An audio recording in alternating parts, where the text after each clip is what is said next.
저와 여러분이 함께 보실 말씀은 오늘은 에베소서 6장 4절에 있는 말씀입니다. 에베소서 6장 4절 말씀입니다.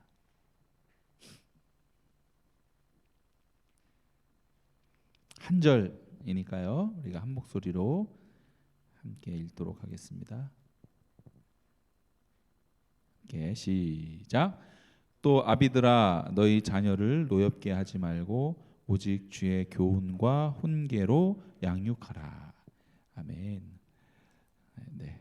여러분 오늘은 어린이 주일입니다. 어린이 주일이기 때문에 그래서 오늘은 자녀 양육에 관한 그 말씀을 함께 나누려고 합니다. 사실은 이 주제가 굉장히 어려운 주제입니다. 특별히 저에게 있어서는 더욱더 그래요. 왜냐하면 우리 아이들이 지금 불같은 눈으로 저를 쳐다보고 있기 때문에 가정에서도 일거수일투족을 저를 잘 보고 있잖아요. 그래서 뭐 너는 그렇게 얘기 안 하겠지만 아빠가 얘기하는 소리와 지금 말씀 전하는 소리와 가정에서의 행동과 비교를 지금 이 자리에서 바로 하기 때문에 이게 굉장히 어렵습니다. 일주일 내에 제가 굉장히 어려웠다는 고백을 여러분한테 먼저 드립니다. 자, 우리가 말씀을 나누기 전에 말씀을 하는 중에 가장 첫 번째로 우리가 함께 생각해 봐야 할 문제가 있는데요. 그것은 바로 믿음에 관한 문제입니다. 어떤 믿음이냐? 이 말씀을 들으면 여러분 당연히 아멘이라고 말씀을 대답을 하시겠지만 우리가 한번 여러분들이 객관적으로 여러분 스스로를 한번 체크해 보셨으면 좋겠습니다. 질문이 어떤 질문이냐? 자녀는 우리들에게 정말로 축복일까 하는 질문입니다. 자녀는 축복일까 하는 질문이에요. 우리가 쉽게 생각하면 이건 무조건 아멘이잖아요. 아멘이죠, 목사님. 자녀야 당연히 축복이지요 라고 대답을 할 수 있겠습니다. 그런데 실제로 우리가 살고 있는 이 시대가 그렇지 않다라는 거예요. 자녀가 근심거리요, 자녀가 두려움의 대상이요, 그런 현상이 뚜렷하게 지금 나타나는 시대가 지금 시대입니다. 그러니까 출산율이 점점 떨어지고 있잖아요. 자녀를 안 낳으려고 하는 사람들이 점점 늘고 있습니다. 혹은 좀 나중에 좀 우리가 뭔가가 다 여유가 되고 조건이 맞으면 그때 낳지 자녀를 첫 번째로 생각하지 않는다라는 거예요. 자녀 낳는 것에 대한 두려움이 있습니다. 정서가 바뀌었어요. 경제적인 부담도 만만치 않고 자녀를 키우는 시간도 그렇다고 해서 경제적이나 시간이 있다고 해서 잘 기를 자신이 없고 여러 가지 이유 때문에 자녀가 진짜 축복인 줄을 우리가 믿지 못하는 시대에 살고 있다라는 거예요. 그러나 여러분 성경은 시대가 아무리 바뀌어도 환경이 바뀌어도 자녀는 축복이라고 성경에서는 분명하게 얘기하고 있습니다. 시편 127편 3절 4절 말씀을 보면 같이 큰 소리로 읽어보겠습니다. 오늘은 찾아볼 성경이 많지 않아요. 한번 읽어보겠습니다. 시작. 보라, 자식들은 여호와의 기업이요 태의 열매는 그의 상급이로다. 젊은 자의 자식은 장사의 수중의 화살 같으니. 무기가 된다라는 거예요. 우리의 자녀들은 우리들의 무기가 된다라는 거예요. 그러므로 오늘 자녀 양육을 위해서 말씀을 우리가 나누지만 무엇보다도 우리의 믿음을 확고히 해야 하는 것은 무엇이냐? 자녀는 여러분들이 대답해 주세요. 자녀는 축복이다. 자녀는 축복이다. 자녀는 하나님이 우리에게 주신 상급이다. 그것이 우리들에게 있어서 먼저 분명해야 하다는 것입니다. 분명해요. 우리가 아직 결혼 안 하는 우리 자녀들도 있죠. 나중에 분명히 이거를 잊지 않고 기억해야 해요. 결혼하고 나서 자녀는 주님이 주시는 상급이라는 거예요. 상급. 상 주시는 거예요. 상 우리에게. 사실 실제로 여러분 우리가 살아가다 보면 부모가 아이들의 신세를 지고 산다는 거예요. 고생스러운 세월을 보내고 그리고 내가 이런 고생을 견딜 수 있었던 이유는 다 우리 아이들 때문이야. 저 애들 때문에 그 힘들고 어려웠던 고비들을 포기하지 않고 지금까지 살아갈 수 있었어라고 고백하는 그 부모님들이 많이 있어요. 정말 많이 있어요. 대다수의 부모님들이 그렇게 고백합니다. 내가 지금까지 애들 때문에 복 받고 살았지. 애들 때문에 내가 살았지. 애 아니었으면 벌써 벌써 그 다음은 여러분 아시죠? 제가 내가 신학대학원을 입학해야 하는가 이렇게 고민하던 때가 있었습니다. 뒤늦게 신학대학을 갔잖아요. 사회생활을 직장생활을 하다가 갔단 말이에요. 그때 요하가 태어났습니다. 2008년생인데 요하가 태어났어요. 우리 요하가 태어나자마자 소장폐쇄라는 기형을 안고 태어났습니다. 아이가 변을 넣지 않는 거예요. 변을 넣지 않으면 점점 배가 불어오르다가 안에서 터지고 그러면 아이가 죽는 그런 병인 거예요. 그래서 태어난 지 3일 만에 이 배를 째서 여는 수술이라고 하죠. 개복 수술이라고 합니다. 개복 수술을 해야 했습니다. 태어난 지 3일 만에. 그때는 참 하늘이 무너지는 것 같은 그런 기분이었어요. 그렇죠? 그러나 병원 수술 대기실에서 하나님께 매달려 기도할 때에 하나님하고 막 이렇게 기도할 때 신학대학원 입학에 대한 순종을 할 수 있는 그런 기도가 제 입에서 나왔습니다. 사실 보면 요하가 저를 신학대학에 보낸 거나 다름이 없어요. 사실 또 요하가 그 수술을 받고 나서 보험금이 많이 나왔는데 그 보험금으로 학비를 냈다는 거예요. 너무 많이 나와가지고 한 학기 학비를 낼 정도로 많이 나왔어요. 네. 또 시우가 셋째가 태어났습니다. 시우가 셋째가 태어나고 나서 출산 장려 정책으로 나라에서 돈을 주네요. 잘했다고 돈을 주는 거예요. 또 그 돈으로 또 그 다음 학기 학비를 또 냈다는 거 아니에요. 이게 특별한 경험이긴 하지만 우리 자녀들이 저를 신학대학을 보내줬어요. 아빠 목사 되라고 그렇게 보내줬다라는 거예요. 제가 우스갯소리로 한 이야기지만 분명한 것은 자녀가 우리에게 복이 된다라는 거예요. 자녀가 부모 때문에 살아가는 것 같지만 반대로 부모가 자녀 때문에 산다는 것입니다. 여러분 동의하십니까? 자녀들이 커가면서 말도 잘하고 또 말도 잘 듣고 공부도 잘하고 그리고 좋은 학교 가고 좋은 직장 가서 돈도 잘 벌고 성공해서 그래서 우리의 가문을 빛내주고 그렇게 해야 자녀가 복이 되는가? 여러분 이런 생각에서 우리가 빨리 벗어나야 된다라는 거예요. 우리들이 그렇게 생각하고 있으니까 다른 자녀들에 비해서 우리 자녀들이 조금 못나 보이고 자녀 때문에 속상한 일이 생기고 그러면 자꾸 우리가 비교하고 자녀들에게 화를 내게 된다라는 거예요. 다그치고 잔소리하게 된다라는 거죠. 공부를 잘해야 하고 말 잘 듣고 뭐든지 잘하고 성공하고 돈도 잘 벌고 그래야 복이다 생각하니까 그렇지 못한 자녀라고 느껴질 때 우리 안에 자꾸 짜증이 화가 나는 것이죠.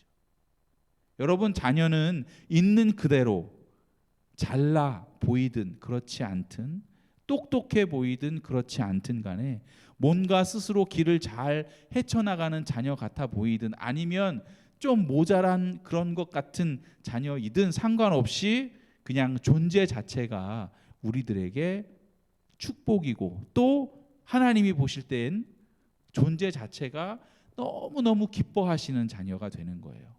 우리 아이들을 보면서 우리 하나님은 환호성을 지르면서 막 박수치는 그런 존재가 바로 우리들의 자녀라는 것입니다. 할렐루야. 아멘. 제가 또 요하 이야기를 하게 되는데 요하가 그 졸업식을 했어요. 졸업식을 했는데 졸업식을 할 때 저희 가족들이 졸업식에 참여를 하게 되었습니다. 이런저런 순서 뒤에 이렇게 순서지를 보니까 상을 주는 시간이 있더라고요. 근데 그 상 주는 사람은 이름은 안 적혀 있으니까 목록들이 얼마나 많은지 어떻게 해서든지 졸업하는 애들에게 상 하나씩은 다 줘야겠다라는 그런 굳은 결심으로 그 순서를 만들었던 것 같은 그런 느낌을 받았어요. 그래서 한 사람 한 사람 불러서 상을 주기를 시작합니다. 최우수상 제일 잘했다는 아이를 먼저 불러서 상을 주니까 학생이 단에 올라갈 때 어떻겠습니까? 막 우레 같은 박수 소리와 환호성과 막 소리가 나겠지 않겠습니까? 그렇게 막 축하를 해주는 거예요. 당연하죠. 1등이니까 제일 잘했으니까 그런 환호를 받을 만하죠. 그리고 감사하게도 요하도 상을 하나 받았어요. 수학을 잘했대요. 그래서 상을 주니까 어떻겠습니까? 막 환호성이 나고 박수 소리가 나고. 누가 그랬겠어요? 저와 제 아내가 부끄러움도 모르고 그렇게 했죠. 막 박수치고 환호성을 치고. 그리고 나서 그 요한은 그래도 좀 줄만한 학생에게 준 것 같아요. 그 맨 마지막에 부르지는 않고 좀 중간쯤에. 근데 그 뒤에는 뭐 그저 그런 상들을 이렇게 막 불렀어요. 그런데도 그 상을 주니까 막 저기서 환호성 치고 저기서 환호성. 누가 했겠어요? 그 학생의 부모와 가족들이 막 환호성을 한다라는 거예요. 아무리 시원찮은 상이라 하더라도 그 상을 받는 학생들의 가족들은 막 힘차게 박수를 치고 축하해 주는 모습을 볼 수 있었어요. 그것을 제가 기억하면서 우리 중에 어떤 사람도 하나님 앞에 우리가 나중에 갔을 때에 박수 못 받을 사람이 한 사람도 없겠구나 라는 생각을 했다는 거예요. 그렇겠죠. 하나님은 우리 아버지시라는 거예요. 우리 자녀들의 아버지가 육신의 아버지가 있지만 하나님이 우리 자녀들의 아버지입니다. 그러니 하나님께서 우리 아이들을 보면서 기뻐하고 박수하고 환호성을 지르는 것은 지극히 당연한 일인 거예요. 그 사실을 우리인 부모가 믿느냐 안 믿느냐, 이것이 문제라는 것이죠. 정말 하나님이 우리 아이를 보면서 기뻐하고 박수 치실까? 그러실까? 엄마 아빠인 우리가 볼 때 우리 자녀들이 좀 모자라 보이는데 잘못하는 것도 많고 맨날 말썽 피우고 공부는 그렇게 안 하고 엄마 아빠 속을 그렇게 썩이는데도 우리 하나님이 박수를 치실까? 우리 아이를 보면서 그럴 리가 없어, 이렇게 생각하시는 분이 계시다면 우리가 주님 앞에 회개해야 한다는 거예요. 아무리 아니어도, 부모가 생각할 때는 아니어도 우리 하나님은 우리 자녀들을 무조건 환호성을 지르며 박수칠 만한 그런 아이라는 거예요. 하나님께서는 우리를 사랑하시되 어느 정도로 사랑하십니까? 당신의 독생자를 대신하여 주시기까지, 예수님은 당신이 직접 피 흘려 주시기까지 그렇게 사랑했던 존재가 바로 우리들이라는 거예요. 그 십자가의 은혜를 받은 사람 중에 우리들의 자녀들은 해당되지 않나요? 아니요. 여러분의 자녀들은 하나님의 그 십자가의 은혜를 받을 사람이 안 된다. 하나님께서는 우리 자녀들에게는 절대로 십자가의 은혜를 주실 수 없으시다. 여러분, 이런 아이가 있을 수 있을까요? 아니요. 모든 우리 자녀들이 다 십자가의 은혜의 대상인 줄 믿습니다. 그 말은 하나님이 기뻐하시고 정말 환호성을 지르고 그렇게 좋아하지 않을 아이가 단 한 사람도 없다라는 거예요. 그러므로 우리 아이들에게 너는 하나님의 축복의 아이야. 세아야, 너는 하나님의 축복의 아이야. 요아야, 하나님이 얼마나 너를 사랑하시는지 아니? 희진자매님, 얼마나 하나님께서 기뻐하시는지 아세요? 우리들이 그 사실을 진짜 믿고 우리 자녀들에게 얘기해 주게 되면 먼저는 우리 부모, 우리 자신들이 아이들을 바라보는 시선이 바뀌게 됩니다. 하나님께서 이 아이를 정말 사랑하시지. 이렇게 우리가 믿게 되면 우리가 우리 아이들에게 하는 말의 종류들이 바뀌게 되어 있습니다. 그동안 우리가 결국은 우리의 믿음이 부족했던 거예요. 하나님이 우리 아이들을 어떻게 바라보실지 믿음으로 생각해 보질 않았던 거예요. 또한 우리 주님께서는 말로만 그렇게 사랑하시는 분이 아니잖아요. 마태복음 28장 20절에 제가 그걸 안 적은 것 같아요. 다 아시죠? 아시는 것만큼 내가 너희에게 분부한 모든 것을 가르쳐 지키게 하라. 볼지어다 내가 세상 끝날까지 뭐예요? 내가 세상 끝날까지 너희와 항상 함께 있으리라. 아멘. 아멘이죠. 우리 아이들을 우리가 가르치는 것 같고 우리들이 우리 아이들에 대한 그런 온전한 책임이 우리들에게만 있는 것 같아 보이지만 사실은 우리 주님께서 우리 아이들을 지키고 계신 거예요. 우리 주님께서 우리 아이들과 항상 함께 계시는 거예요. 이 약속은 우리 자녀들에게 더 중요한 약속이라는 거예요. 그러므로 여전히 세상 속에서 우리 자녀들에게 다가오는 여러 어려움과 걱정, 두려움이 있지만 우리 부모님들은 그런 걱정들은 다 우리 하나님께 맡기고 우리가 오직 주의 교훈과 훈계로 우리 자녀들을 양육해야 되는 것입니다. 여러분, 여러분들의 자녀들은 지금 우리 부모들에게서 무엇을 배우고 있을까요? 어떤 걸 배우고 있을까요? 또한 지금 부모들은 어떤 것들을 우리 자녀들에게 남겨주고 있습니까? 두려운 세상 속에 살아갈 수 있는 훌륭한 삶의 지혜를 남겨주고 계십니까?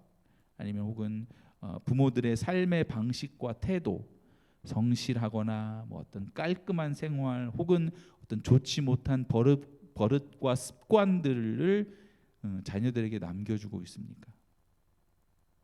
자녀들은 부모의 뒷모습을 보고 배운다라는 말이 있잖아요. 여러분들은 어떤 뒷모습으로 자녀들을 가르치고 있습니까? 목사님, 오늘 설교가 부모님들만 듣는 설교입니까? 우리 세아요와 희진 자매님, 아니에요. 여러분들도 곧 부모가 될 거잖아요. 곧 된다니까요. 여자친구 남자친구 생기면 벌써 이제 된다고 생각을 해야 돼요. 잘 들어야 되는 거예요. 잘 들어야 돼요.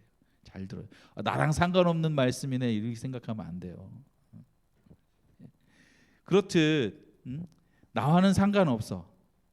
혹은 부모들 좀 부모인 내가 좀 못났어 이렇게 스스로 생각하는 부모도 있다니까요. 그런 부모들 같은 경우에는 야, 제발 나는 닮지 마. 제발 나는 닮지 마. 그러고 말하면서 우리 자녀들에게 무엇을 남겨주고 싶으십니까? 오늘 본문 말씀 아까도 읽었지만 에베소서 6장 4절, 또 아비들아 너희 자녀를 노엽게 하지 말고 오직 주의 교훈과 훈계로 양육하라 라고 말씀하고 있는데, 어떤 것이 주의 교훈과 훈계로 가르치는 것일까요? 어떤 교훈과 훈계를 우리 자녀들에게 지금 우리가 남겨주고 있습니까? 여러분, 예수님 하고 생각하면 가장 먼저 떠오르는 것이 뭔가요? 예수님 하면 십자가가 떠오르죠. 그럼 여러분, 십자가는 어떤 의미를 가지고 있나요? 완전한 용서와 완전한 사랑을 가지고 있습니다. 예수님이 십자가에서 완전히 용서해 주셨어요.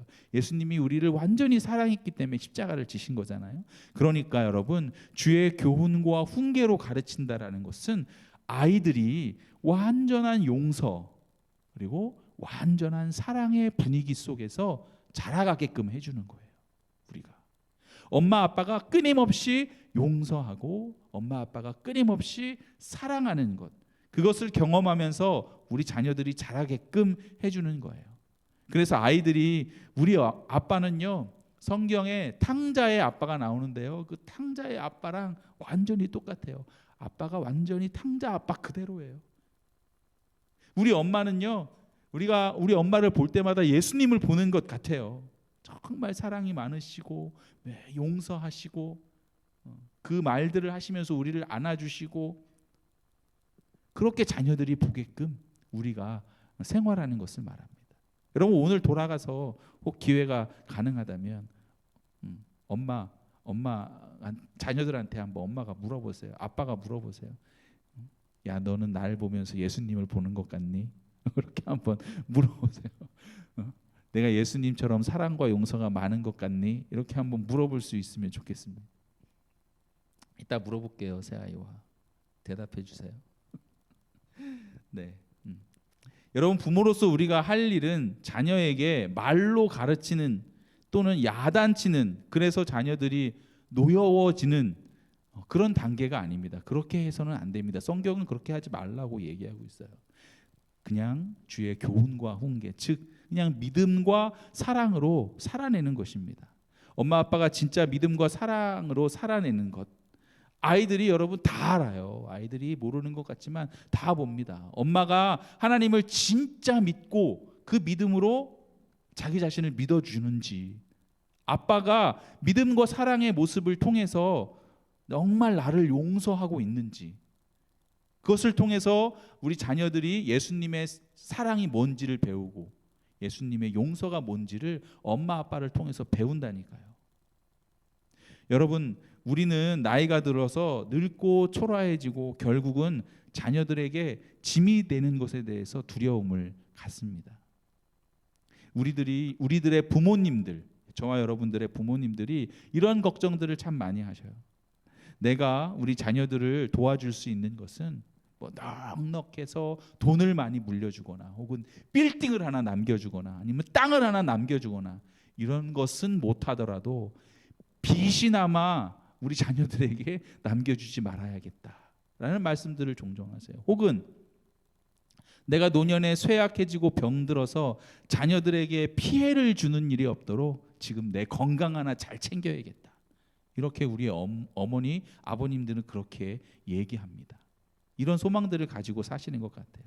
우리의 자녀들이 부모인 우리가 늙고 초라하고 약해진 모습을 결국은 다 보게 될 텐데, 그러나 여러분, 두려운 것은 우리가 늙어지고 약해지고 자녀들에게 빚을 남기게 될까 봐, 혹시 병들은 나 때문에 자녀들이 고생할까 봐, 이게 두려운 것이 아니라 정작 우리가 두려워해야 할 것은 엄마 아빠의 믿음이 우리 자녀들의 마음속 생각 속에 어떻게 기억될 것인가를 두려워해야 한다라는 거예요. 우리 자녀들이 엄마 아빠인 내가 나의 믿음을 어떻게 평가할까, 엄마 아빠인 내가 그 사랑 어떻게 평가할까, 이것을 더 두려워해야 한다라는 것입니다. 여러분, 어떤 남편이 아내가 그동안에 자기 시부모님이죠. 시부모님을 너무 잘 모시고 살아준 것이 너무 고마워했다라는 거예요. 그래서 부모님이 며칠 동안 자기 여동생 집에 놀러 갔다라는 거예요. 그래서 평상시에는 그렇게 하지 않았지만 내가 최상의 서비스를 우리 아내에게 해야겠다, 고마워서. 그래서 이제 퇴근하고 집에 들어오면 저녁 찬거리를 다 준비를 합니다, 남편이. 그리고 밥 먹고 나면 설거지도 남편이 도맡아 합니다. 그리고 아내는 소파에 이렇게 편하게 앉게 해요. 그리고 이제 커피도 한 잔 타다 주서 쫙 커피도 마시게 하고, 커피를 다 마시면은 이제 앉아서 그 무릎 베개를 해주고, 아내의 이게 새치도 뽑아주면서 TV도 같이 보면서 이런 최상의 서비스를 지금 막 이렇게 했다라는 거예요. 그런데 그 집에 11살 된 딸이 있었어요. 딸이 그런 아버지의 모습을 보면서 아버지 주위를 뱅글뱅글 도면서 아버지를 유심히 이렇게 쳐다본다라는 거예요. 그러다가 아빠한테 와서 아빠의 귀에다 대고, 아빠 요즘 바람 피세요? 그랬다라는 거예요. 요즘 바람 피세요? 그랬다는 거예요. 그래서 아빠가 깜짝 놀라서 얘가 왜 이런 말을 하나. 그래서 안방으로 딸을 데리고 가서 너 지금 무슨 소리냐? 그런 말을 왜 하냐라고 했더니 11살 된 딸이 그렇게 얘기했다라는 거예요. 아빠가 평소답지 않게 엄마에게 이렇게 잘하는 것을 보니까 남자가 바람을 피면 평소답지 않게 아내에게 잘하는 경우가 있다고 드라마에서 봤다라는 거예요. 그래서 11살 된 아이가 드라마를 많이 본 것도 있지만, 여러분, 너무 많이 본 것도 있지만 평소 아빠의 뒷모습이 그런 모습이었다라는 거예요. 엄마에게 잘하는 모습이 영 이상해 보일 정도의 뒷모습이었다라는 겁니다. 반성을 많이 했습니다. 저도 완전히 이 정도는 아니지만 여러분들의 뒷모습을 한번 생각해 보시라는 거예요. 믿음의 뒷모습인가, 사랑의 뒷모습인가, 기도의 뒷모습인가. 여러분, 빛과 소금이라는 잡지책에 보면, 제가 예전에 한번 얘기했던 적이 있는데, 그 이정호 목사님께서 쓰신 글이 있습니다. 1990년대 중반에 평양에서 순교한 한 성도님 이야기를 거기에 글로 썼어요. 1990년도에 순교한 북한 평양에서. 그 1990년대까지만 하더라도 분명히 평양의 어느 가정에서는 매 주일마다 가정 예배를 드렸다는 겁니다. 그분은 제단사였는데 몇 대를 이어져 내려오는 믿음을 지키고 있었어요. 그런데 그 딸이 탈북을 하여서 그 일을 글로 썼어요. 자기 집에 있었던 일을 글로 쓴 거예요. 그 딸의 간증입니다. 우리는 토요일 저녁마다 함께 모였습니다. 작은 아파트의 뒤쪽 방에서 가족들이 모여 예배를 드렸습니다. 아주 조용해야 했습니다. 기도하고 찬양하거나 성경을 읽을 때는 속삭여야 했습니다. 소리를 죽이기 위해서는 이불로 머리를 덮기도 했습니다. 그러나 이 예배 모임이 북한 당국에 결국은 발각이 되고 말았습니다.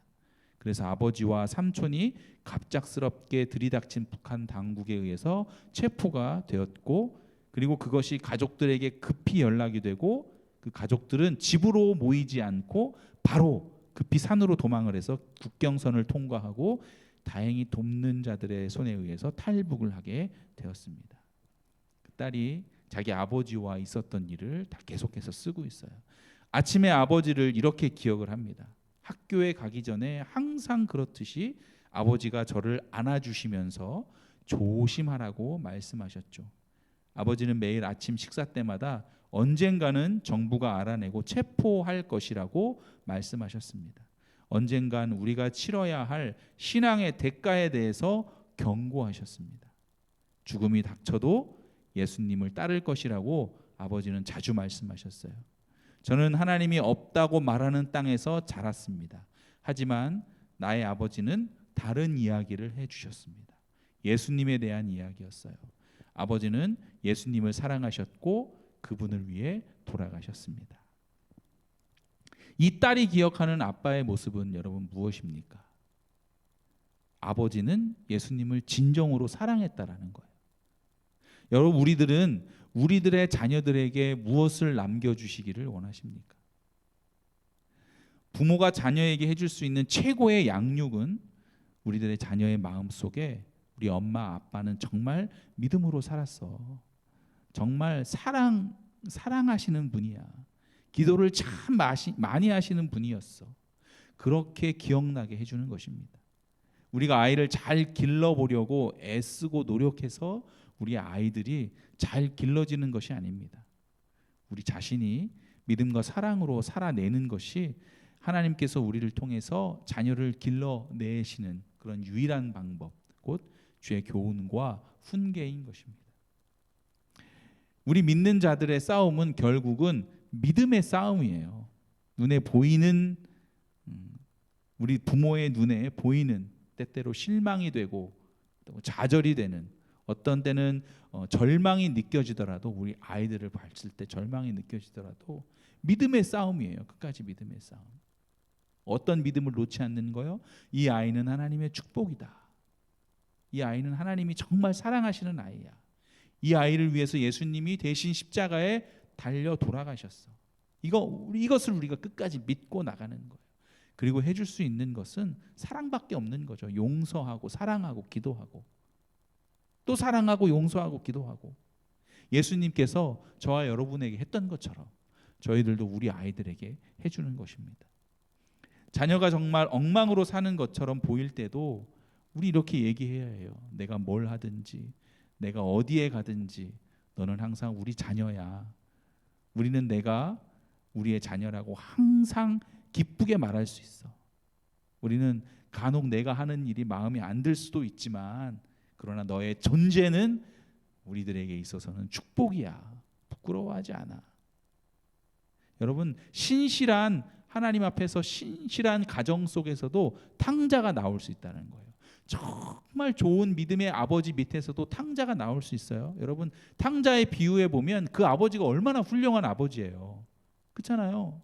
우리가 탕자에만 집중했는데 그 아버지 정말 훌륭한 아버지였어요. 그러나 탕자가 나왔단 말이에요. 그러므로 우리 가정에서도 탕자가 나올 수 있다는 것입니다. 그것을 부끄러워해서는 안 돼요. 탕자가 나왔다고 부끄러워하는 것이 부끄러운 믿음인 거예요. 그 아빠 엄마가 부끄러운 믿음인 거예요. 하나님께서는 결국 우리 아이들을 붙들어 내실 것이다, 이 믿음이 없었던 거죠. 나 같은 죄인도 구원하여 주신 우리 하나님이 우리 아이들을 끝까지 붙들어 주실 것이라는 이 믿음이 없었던 거예요. 우리가 믿음과 사랑으로 자녀를 양육한다고 자녀들이 다 바로 서는 것이 아니라는 거예요. 우리가 기대하고 생각했던 것처럼 빨리 우리가 원하는 그때에 그 모습이 안 나타날 수도 있어요. 혹 우리 부모님들이 먼저 돌아가시고 난 이후에야 자녀들이 하나님 앞에 돌아올 수도 있습니다. 그러나 부모가 할 수 있는 것은 오직 하나. 우리 엄마 아빠는 정말 믿음과 사랑의 사람이었어. 엄마 아빠는 끝까지 정말 나를 믿어주셨어. 그리고 알고 봤더니 다 그것들이, 그 믿음이 우리 하나님으로부터 나온 거네. 우리 엄마 아빠가 했던 것 때문에 내가 이렇게 되었구나 라는 고백이 우리 자녀들의 입술을 통해서 나오게 될 줄 믿습니다. 할렐루야. 우리 이 시간 함께 기도했으면 좋겠습니다. 오늘은 특별히